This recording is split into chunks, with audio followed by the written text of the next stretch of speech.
So I could have called this the Dixon family tree, but the truth is that the women in this are very, very important, and that really this is more the Bell, Webster, Ferrier family tree, I would say, than the Dixon family tree. And it starts with old David Ferrier, who I never mentioned in the other stuff, but he's the father of the pirate that I did mention. And he's also the father of Agnes Bell, the pirate's sister. She became Agnes Bell because she married, of course, a chap called Bell.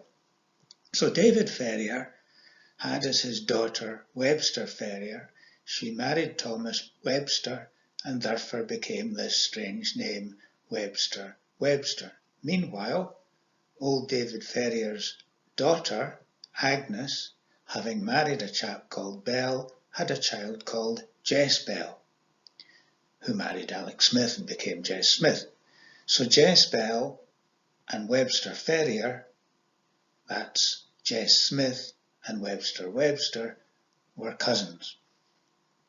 But because they each had a child who married the child of the other, it meant that they are not only cousins, they were also, great-great-grandparents of Elizabeth Dixon down here.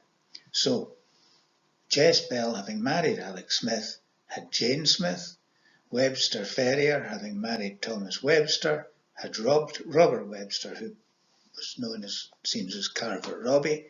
And so when Robert Webster married Jane Smith, their child, there are a number of children, but one of them was Elizabeth Dixon. And this is the person that I've been calling Granny Dixon, and the person also that Elizabeth Dixon down here was named after.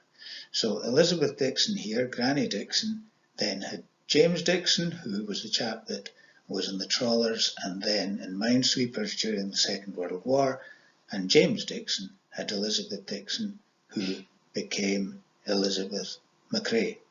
So it goes back from Elizabeth McCrae right through to there, round in both directions to there, and back to old David Ferrier.